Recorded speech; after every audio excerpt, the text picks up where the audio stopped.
La pregunta sobre la resurrección.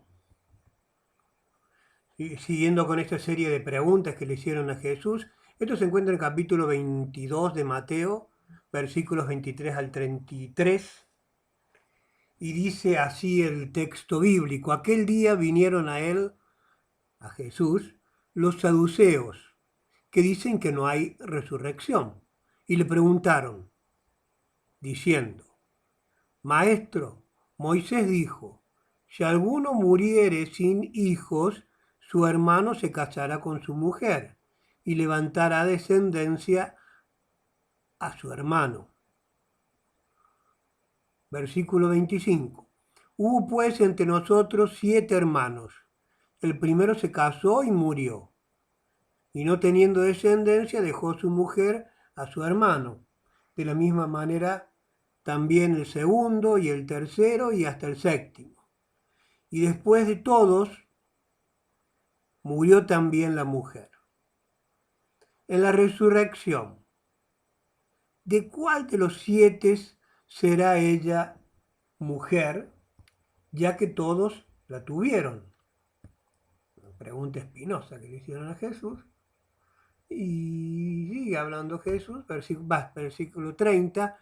Entonces respondiendo Jesús les dijo: erráis, ignorando las escrituras y el poder de Dios. Porque en la resurrección ni se casarán, ni se darán en casamiento, sino que serán como los ángeles de Dios en el cielo. Pero respecto a la resurrección de los muertos, ¿no habéis leído lo que os fue dicho por Dios cuando dijo: yo soy el Dios de Abraham, el Dios de Isaac y el Dios de Jacob? Dios no es Dios de muertos, sino de vivos. Entonces, con este razonamiento lo que estaba diciendo es que Abraham, Isaac y Jacob están vivos. O sea, murieron, pero están vivos, y la única forma de que estén vivos es que hayan resucitado. Es interesante porque los saduceos, que no creen que hay resurrección, que creen solamente la ley, que creen solamente los primeros 5 primeros libros de la Biblia, Jesús les responde con el libro de Génesis, con el primer libro de la Biblia. Abraham, Isaac y Jacob, la historia de estos 3 patriarcas se encuentra en Génesis. Entonces dice: yo soy Dios de Abraham, el Dios de Isaac y el Dios de Jacob. Entonces Dios es Dios de vivo y no de muerto. Oyendo esto, la gente se admiraba de su doctrina. Y verdaderamente Jesús tenía una sabiduría divina, incomparable, la plenitud de los dones funcionando en Él y a través de Él. Así que, bien, esto es un poco la historia. Vamos a hacer un poquito de trasfondo, vamos a ver un poquito algunos detalles para poder encontrarle más riqueza a este pasaje acerca de los saduceos y lo que ellos pensaban de la resurrección. Bueno, un poco ya lo hemos contestado. Los saduceos eran una secta dentro del judaísmo, no creían en la resurrección, ni la vida después de la muerte, ni en ángeles, ni demonios. Más bien eran materialistas, o sea, no creían que, o sea, alguien se muere y ahí se acabó todo. La ley no da mucha más. Hay que tener en cuenta que la revelación de Dios es progresiva. Entonces Dios se fue revelando de a poco.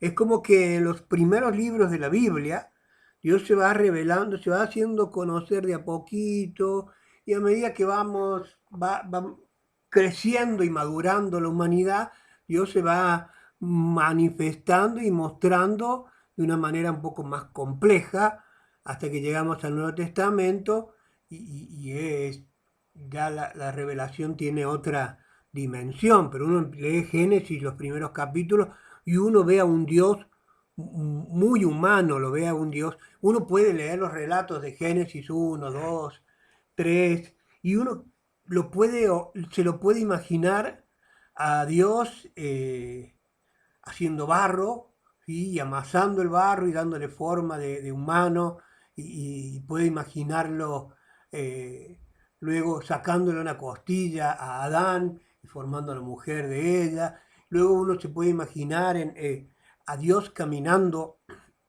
junto a Adán y Eva por el huerto. Entonces, casi como un ser humano, ¿sí? Y es como cuando uno entra a la escuela, ¿sí? Empieza aprende a sumar, aprende a contar y cuenta con piedritas, uno cuenta con los dedos, ¿sí?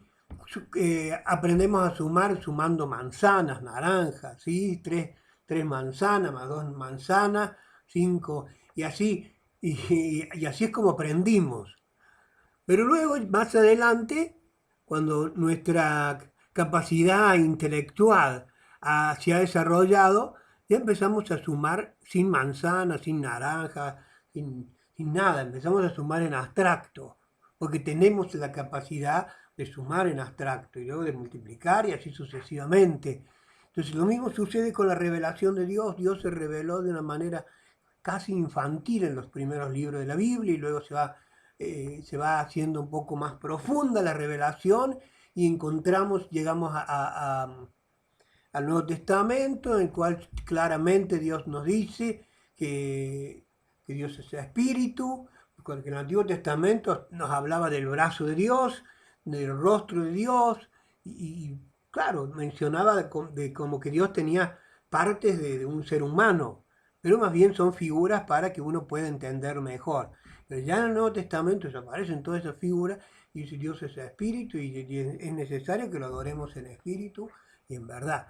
Lo cierto es que los saduceos creían en estos primeros 5 libros de la Biblia y la revelación en estos primeros libros más bien era limitada. No hay prácticamente, salvo Jesús que encontró esa maravillosa deducción, que pudo deducir que Abraham, Isaac y Jacob están vivos porque Dios es Dios de vivos y no de muertos. Prácticamente no se habla de la vida después de la muerte. Entonces, Jesús le dice, erráis ignorando las escrituras y el poder de Dios.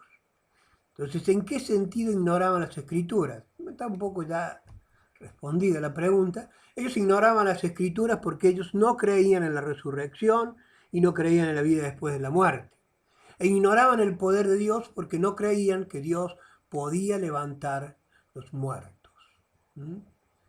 Ellos no creían que Dios pudiera levantar a alguien de los muertos. Y no lo mencionamos en la carpeta ni acá en las diapositivas, pero muchas veces se habla, se tiene por deducción, tenemos noción un poco acerca de los ángeles. Dice que los ángeles no se casan ni se dan en casamiento y que nosotros cuando seamos hijos de resurrección, o sea, después de la resurrección vamos a ser como los ángeles.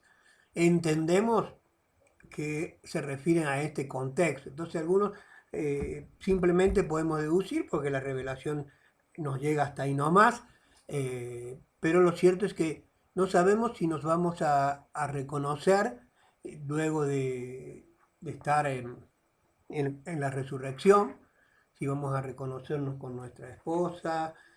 Entendemos que vamos a ser individuales y que los vínculos estos fraternales ya no van a ser prioritarios o indispensables. En realidad, trato de hablar lo más posible a partir de lo que enseña la Biblia. ¿Sí? Si yo les hablara de lo que soñó alguien y de lo que tuvo una revelación aquel otro, podría escribir libros de ciencia ficción. Pero no sabemos si nos vamos a reconocer después de muertos, ¿sí? En la vida nueva, después de cuando el Señor venga. Así que, y creo que más que ninguna otra cosa, es importante que podamos reconocer a Jesús. Eso sí creo que vamos a poder reconocerlo y bien, ahí nomás. Y creo que es un mecanismo que el Señor que nos está guardando de alguna manera. Si no recordamos, pues es muy probable, no tengo definido, pero es muy probable porque nos estaría guardando de sentir dolor y vivir, porque eso ya no hay más llanto ni dolor. Sentir dolor por aquellos parientes que no van a estar pasando la eternidad con Dios, sino en el infierno. Entonces dice que no va a haber más dolor, entonces evidentemente esa información probablemente no la tengamos. Lo dejo ahí, lo dejamos ahí, no me quiero meter en terreno espinoso porque no está revelado. Las cosas reveladas son para nosotros y las que permanecen ocultas son para el Señor. Y un día nos vamos a presentar delante de Él y vamos a conocer tal cual. Tal cual. Los Bien, esto ya lo habíamos dicho. Ahí terminamos.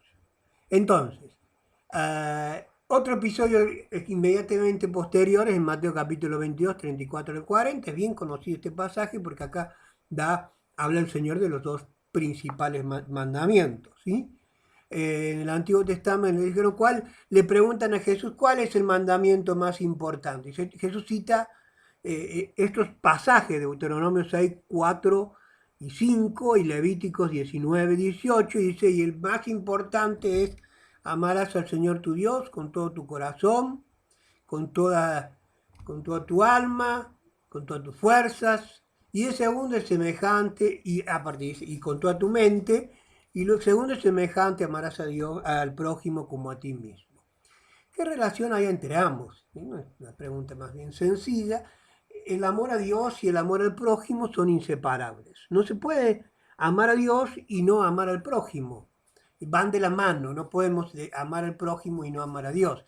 Este amor es consecuencia del primero. Amamos al prójimo porque amamos a Dios. ¿Qué quiere decir la expresión con todo tu corazón, con toda tu alma, con toda tu mente, que utiliza el Señor cuando habla acerca del primer mandamiento? Quiere decir que tenés que amar a Dios con todo tu ser. Acá estaría involucrado todo tu ser. No hay excusa para no amar. No, yo lo amo con esto y con esto, pero con esto. No hay excusa. Habla de la totalidad del ser humano. El creyente debe amar a Dios con todo su corazón, con todo su ser. Con todo tu ser tenés que amar a Dios. Y Jesús agregó, porque Moisés no lo dijo, pero Jesús tenía la autoridad para agregarlo, la mente. Y con toda tu mente. Amarás al Señor tu Dios con toda tu mente. Aquí Jesús está enseñando que hay que amar a Dios con inteligencia. ¿Sí?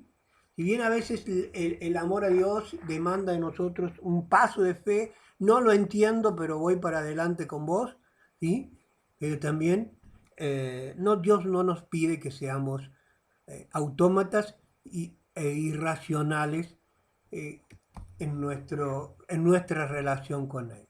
Porque la relación que tenemos con Dios es bastante racional, tiene bastante lógica, bastante sentido. Que otros no lo entiendan, esa es otra historia, pero amar a Dios con toda la mente.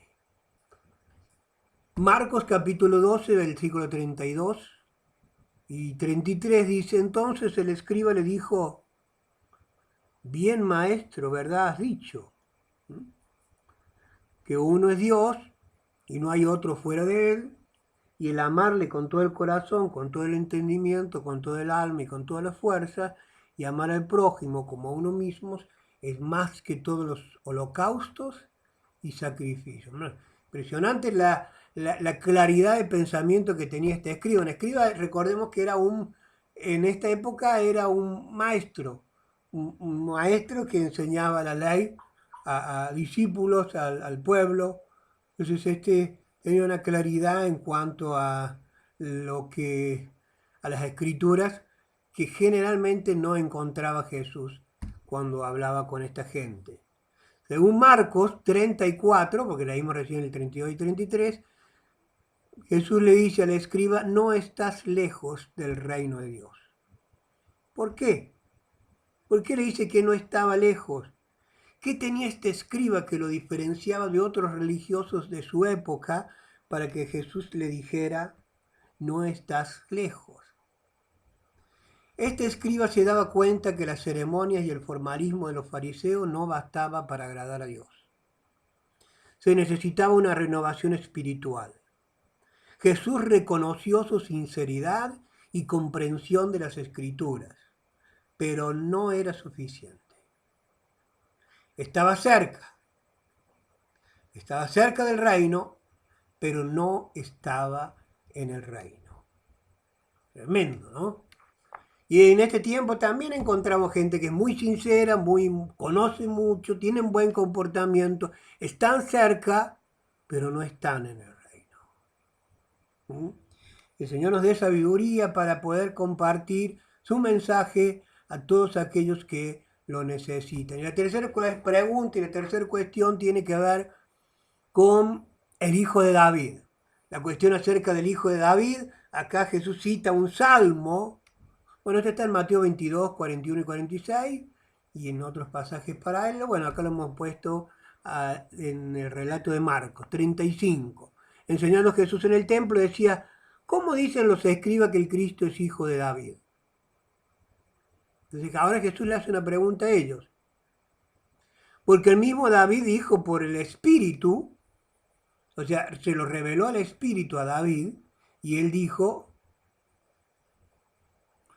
el Señor a mi Señor, siéntate a mi diestra hasta que ponga a tus enemigos por estrado de tus pies. David mismo le llama Señor.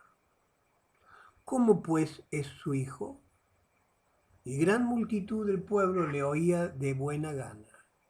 Entonces acá Jesús le está citando el Salmo 110, versículo 1. ¿Cómo David, el Cristo o el Mesías es hijo de David? Y sin embargo David llama al Cristo o al Mesías, lo llama Señor. ¿Cómo puede el Mesías o el Cristo? Es la misma, nada más que uno en hebreo y otro en griego. El Cristo o el Mesías es lo mismo. ¿Cómo respondería usted a esta pregunta? ¿Cómo respondería esta pregunta? Bien, David le podía llamar Señor, siendo su hijo, siendo su descendiente, porque Jesús, el Mesías, era ambas cosas. Era descendiente de David y era el Señor de David.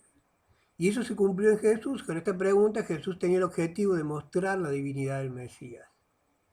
Mostrarle que el Mesías era Dios y al mismo tiempo era humano. Y eso de Jesús, era humano, era hombre y era Dios. Con este temita, luego de estas tres confrontaciones verbales, vamos a una pausa